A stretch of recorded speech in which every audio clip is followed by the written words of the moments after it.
Thanks for downloading a 3CR podcast. 3CR is an independent community radio station based in Melbourne, Australia. We need your financial support to keep going. Go to www.3cr.org.au for more information and to donate online. Now stay tuned for your 3CR podcast.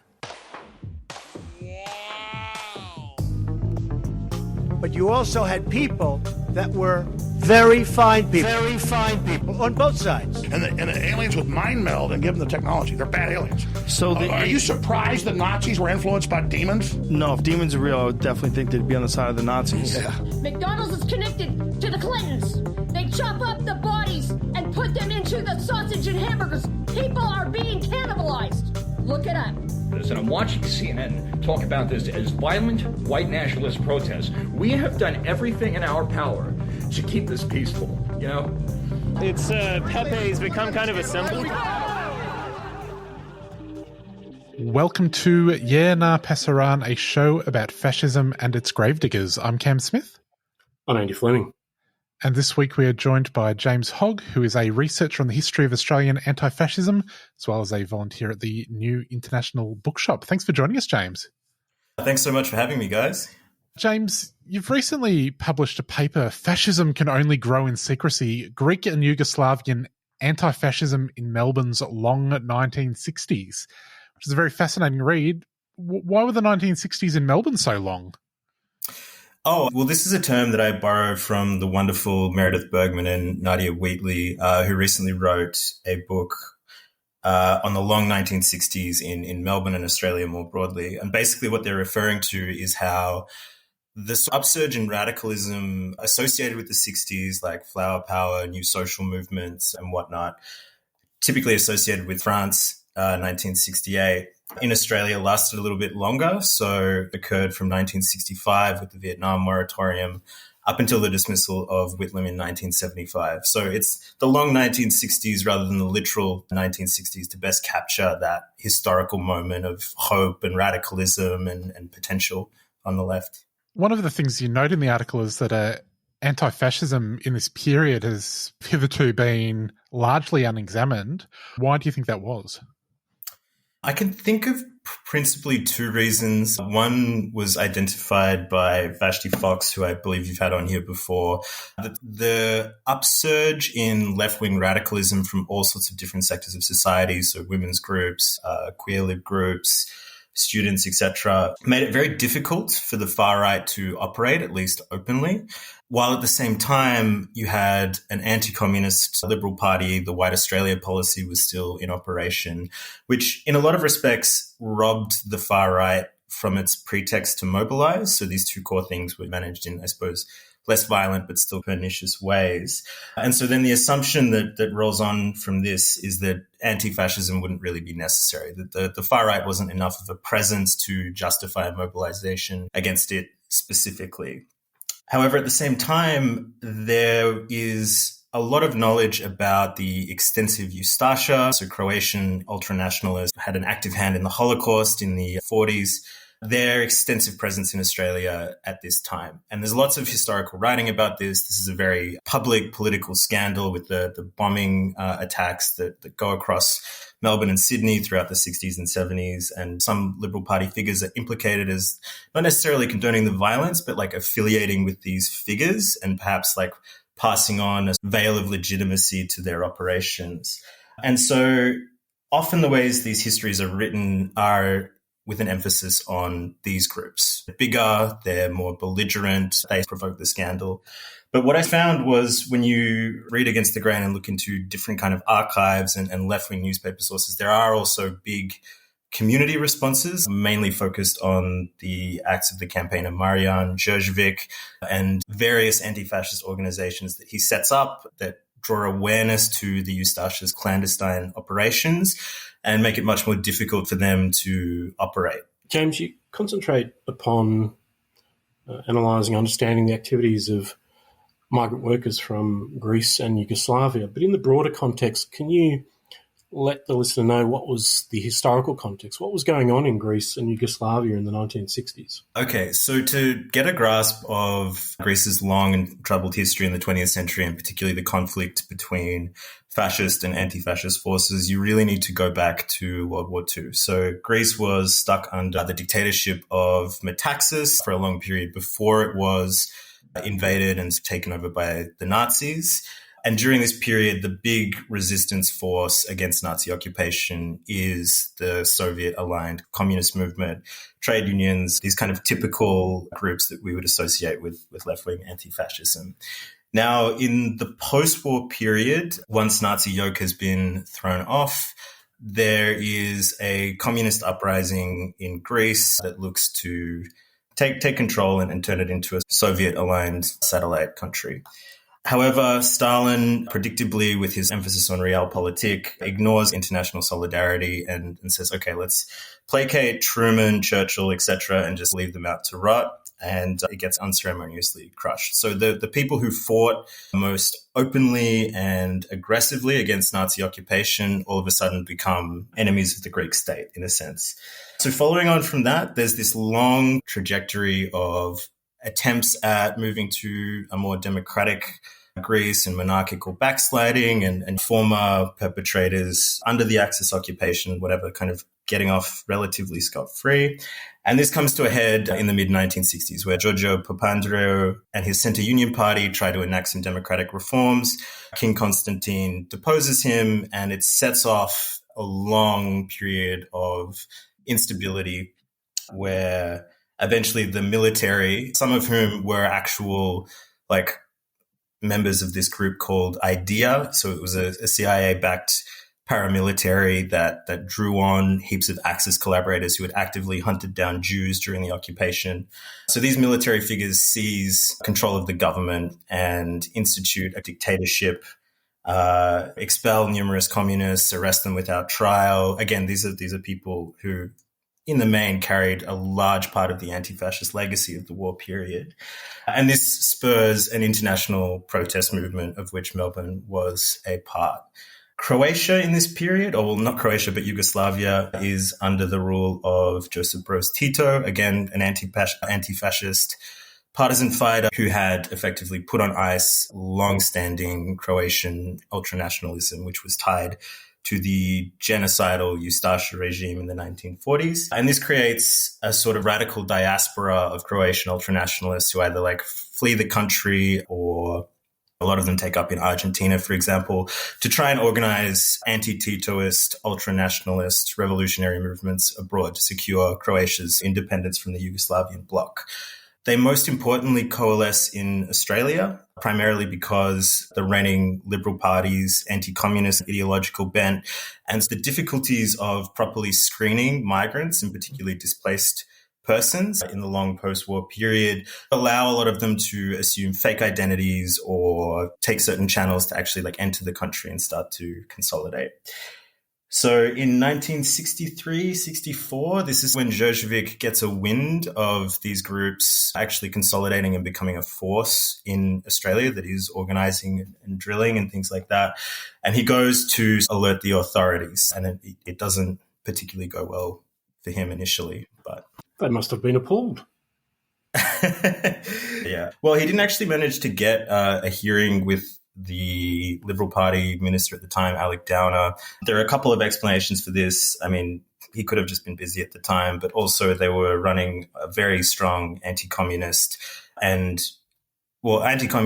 but also had a weird approach to migrants where they didn't want to encourage their political activities. So this was still in the assimilation period of Australia's long White Australia policy history, where they just wanted, I suppose, non-white Australians to adopt a so-called white cultural way of life, and political engagement amidst migrants seemed to be antithetical to that. So Đurđević ignored, and he goes to the ALP, Jim Cairns, and shows them all these documents or newspapers and different ephemera that demonstrate that this group not only exists but is active and making calls for violence and stuff on Australian soil.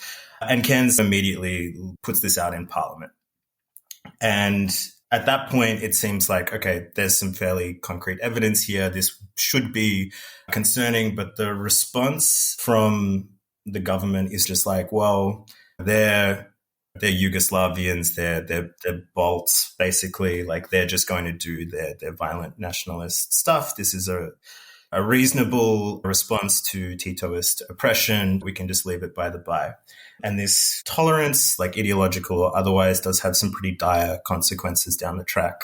One of the things that is noted is that they went beyond tolerance a little bit. At one point, some of these groups were training with Australian Army vehicles. Yeah, I mean, which is quite horrifying to think about. And this was an image that got leaked in the more mainstream press and did incite some public concern. So it's interesting to note that this didn't overlap into a broader government inquest. I mean, it did. There was an inquest, but it's just, as I mentioned before, drew up these racist tropes about the Balkans and the people within them, rather than serious political action or investigation or, counter-terrorist action, for example. I think a big part of this, I mean, probably is just a degree of perhaps historical ignorance about what the Ustasha was, and a conviction or a joint anti-communism allowing the more extreme elements of their ideology and their perpetration of genocide going under the radar. How did the Liberal government treat the regime in Greece during this time? I mean, to put it lightly, they tolerated them. There was a lot of calls about democracy being the preferred system of government, but a far-right dictatorship being preferable to a communist one. So they gave them official recognition. Some ministers attended events that celebrated the putsch. And there are some other actions that I refer to in the article that gave some implicit or, overt legitimacy to what the regime was doing. At the same time, though, the ALP, even though they largely did oppose the junta and interact with Greek anti-fascist migrant groups and the wider left at the time, there were some bits of tolerance. So like John Button, I think, who was a reformer or the centre of the party, I suppose, in Victoria, I believe it was, shot down a motion for the ALP to not recognise the regime. So he was a powerful figure. Although talking to some of the people who were alive at the time, it sounds like his interest in doing that was more to avoid isolating the Greek regime. So, for example, he wanted a connection with the junta so that you could actually deal with them and perhaps negotiate for more refugees and this kind of thing, rather than overtly condone the human rights violations and horrific things that they were doing to their own population. In the article, you draw attention to the ways in which some notion of anti-imperialism and also the United Front informed the anti-fascism of the Greek and Yugoslav organisations. Can you elaborate on that? What was the importance of these concepts to their activities? So anti-imperialism was quite fundamental, both because of the historical juncture in which this occurred and I suppose what they could use it to achieve. So this is a period where the Vietnam War has blatantly exposed how a lot of what the Western Bloc's talk of democracy is actually just an ideological veil to justify atrocities and acquisition of wealth and things abroad. So the reigning Liberal Party, I keep calling them the reigning Liberal Party, but just the Liberal Party at the time, often used this discourse of democracy, this cold warrior of logic, to oppose support for malignant dictatorships like the Greek example or the anti-communism of the Ustasha activists as fighting for democracy against the red scourge of communism.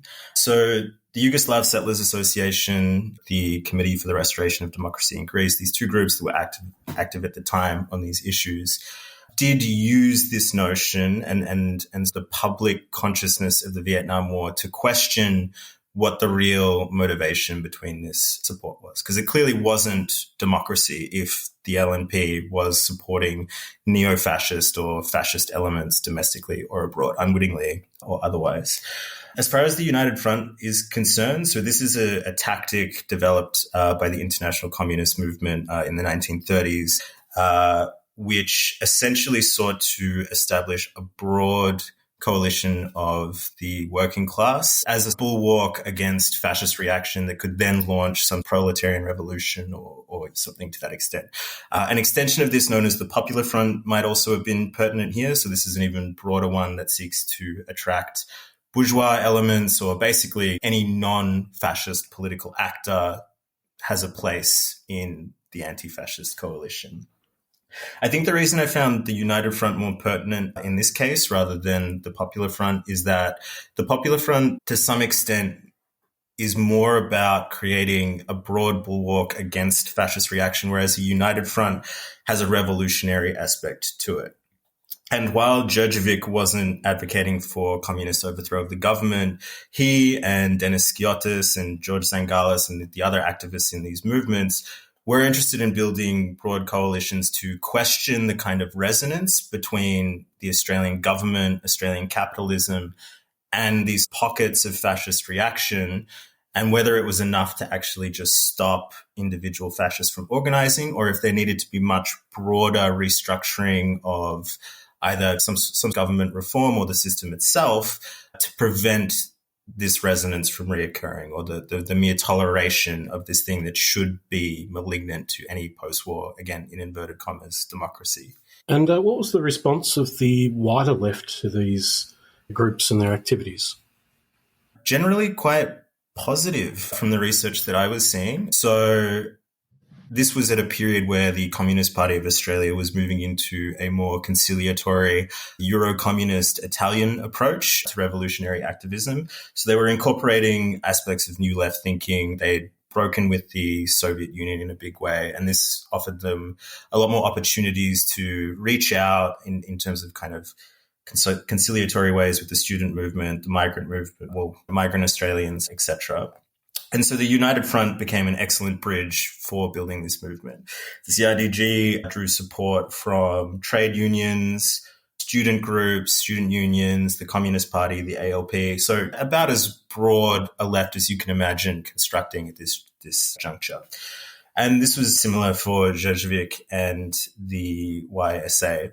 What becomes particularly interesting is that around the turn of the 1970s, and indeed after Whitlam gets in, there's an inquest into ASIO that uncovers a degree of corruption where they'd become essentially this political police for the Liberal Party, and had a few documents that suggested that they were going to conceal information from the ALP Whitlam cabinet to avoid them making any statements that would contradict the previous government. So this may or may not have related to the Ustasha and fascist linkages, but partially as a result of this, Whitlam massively expands surveillance into far-right groups. And this leads to both the CIDG and the YSA to come together and set up a sort of anti-fascist holiday of sorts where they celebrate their achievements on April 10, which comes under the appellation Anti-Fascist Sunday. And from what I could see from the small ephemera left of this event, like this was extremely widely attended by the left as a whole. Maoist groups overcame their antagonism with the more Soviet-oriented CPA, for example, and they coordinated as well.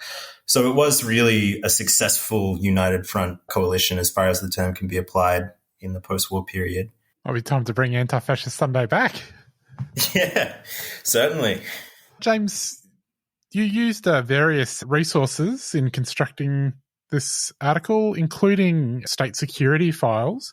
How did you find navigating the archives of ASIO?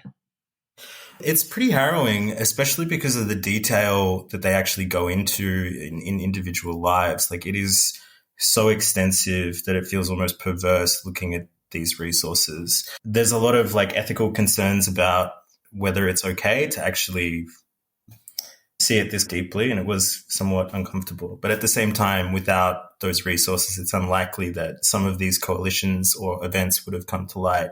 One thing I did note with interest that I think it was the CDA was established with the cooperation of a Jewish anti-fascist group. Maybe you could speak to how Greeks and Yugoslavs and Jews and other communities worked together during this period.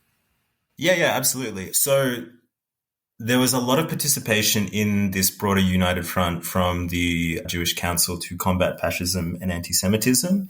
It's not something that I touch on as much in the article because it has been explored elsewhere by scholars like Phil Mendez and Max Kaiser. But this was a fundamental post-war anti-fascist group that drew on the legacy of the Popular Front in World War II to erect preventative vigilance against its resurgence. So naturally, the occurrence of a Holocaust perpetrating group infiltrating and becoming, not prominent, but at least somewhat powerful in Australia was a key concern of theirs.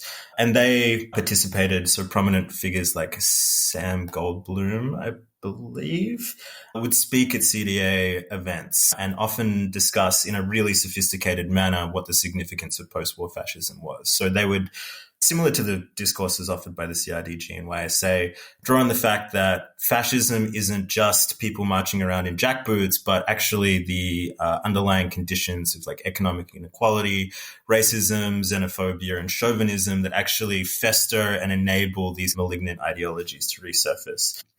So yeah, they drew like important attention to some of the fundamental issues that were at stake politically, as well as just the existence and need to stop the fascist right. The title of the article is "Fascism Can Only Grow in Secrecy." What does that mean, and what do you make of that slogan?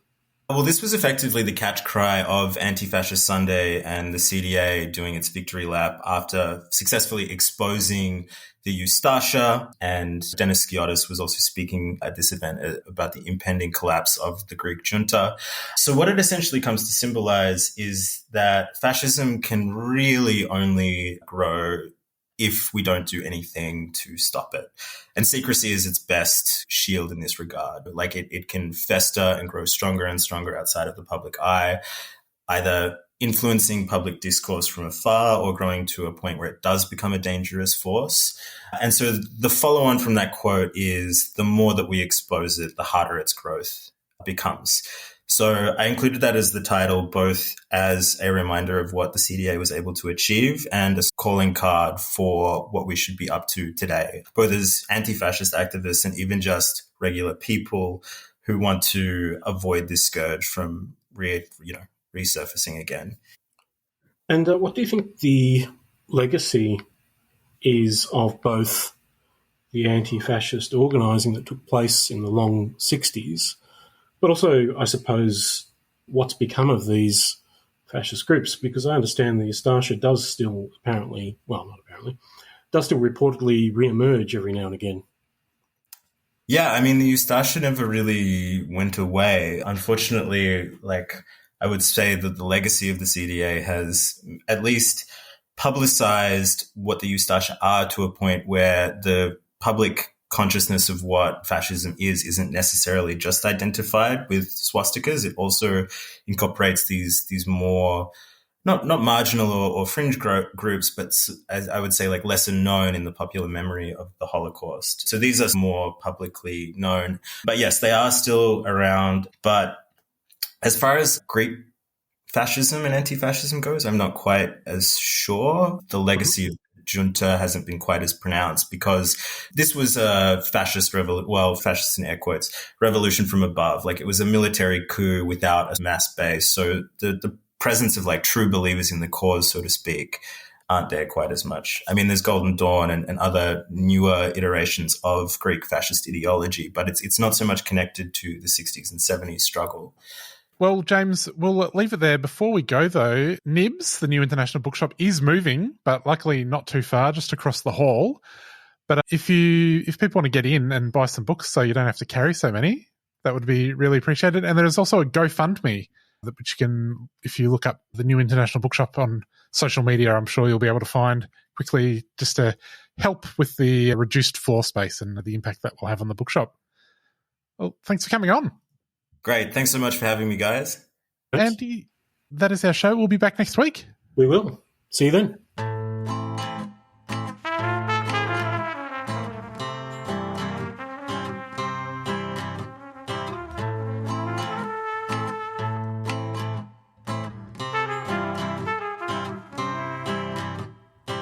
Στεκούμε εδώ και πάλι, πίσω μου έρχονται κι άλλοι. Σαν τα μυρμήγκια σκάψαμε τούτο το κανάλι.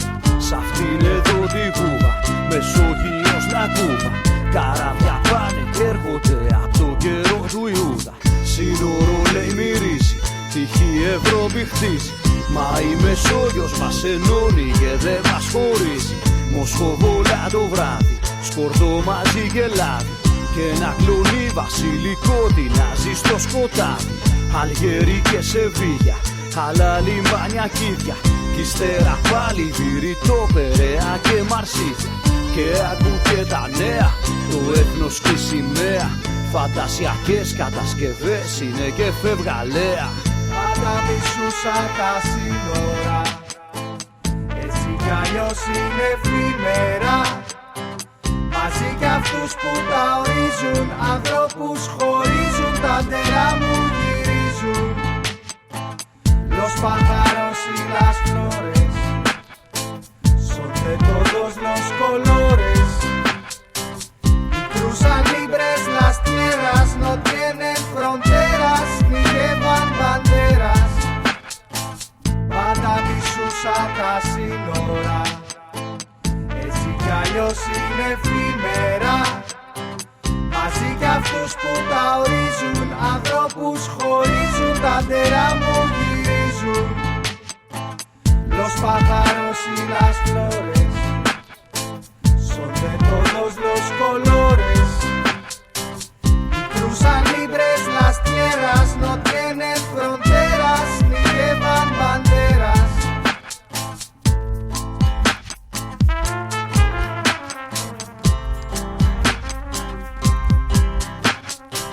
Και πες μου τι έχει γίνει στη Δαμασκό, στη Σμύρνη, στο Μέχικο, φροντέρα Νόρτε και στην Παλαιστίνη. Για πες μου και τι μένει, Ιράκ και η Εμένη. Όλοι δικοί και όλοι ξένοι σ' αυτή την οικουμένη. Στο λέω με λίγα λόγια, ο πόλεμος και η φτώχεια. Κι αυτά που βλέπεις δεν είναι παρά τα πρωτοβρόχια. Έχεις αφηνιάσει, πετσοκόψε στα δάση. Πίνεις πετρέλαιο και τρως χρυσό να σε χορτάσει. Και τώρα ποιος μας πιάνει, καύσωνα στο σλοκάνι. Κάνε μου ρούφουλα στην Κέρκυρα μες στο λιμάνι. Ξεκίνα μαζεβέτα, σου λέω γάμισέτα. Ακούνησες και στο λαιμό σου έβαλες τη φαλτσέτα. Και τώρα άντε γεια σου, μέχρι με τη σειρά σου. Να πας κι εσύ να περάσεις κι να τα σύνορά σου. Πάντα μισούσα τα σύνορα, έτσι κι αλλιώς είναι εφήμερα. Μαζί κι αυτούς που τα ορίζουν, ανθρώπους χωρίζουν, τα ντερά μου γυρίζουν. Los pájaros y las flores son de todos los colores y cruzan libres las tierras, no tienen fronteras ni llevan banderas. Πάντα μισούσα τα σύνορα, έτσι κι αλλιώς είναι εφήμερα.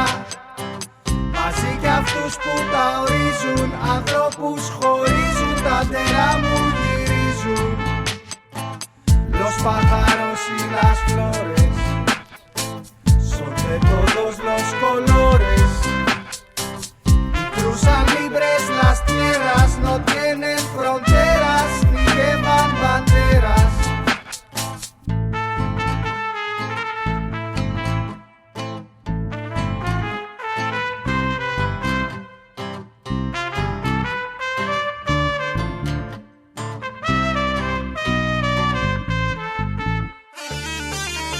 Stand in solidarity with Palestine this Sunday. Hi, it's Nasser Mashni from Palestine Remembered, Australia's only dedicated show on Palestine. Join me every Saturday morning at 9:30 and very importantly, get along to our rallies. Sunday, 12 o'clock, State Library. Join us. We have to mobilise to show our support for Palestine. 12 p.m, State Library, this Sunday. Rally to demand freedom and justice for Palestine. No war on Gaza. Free Palestine Melbourne is a 3CR supporter.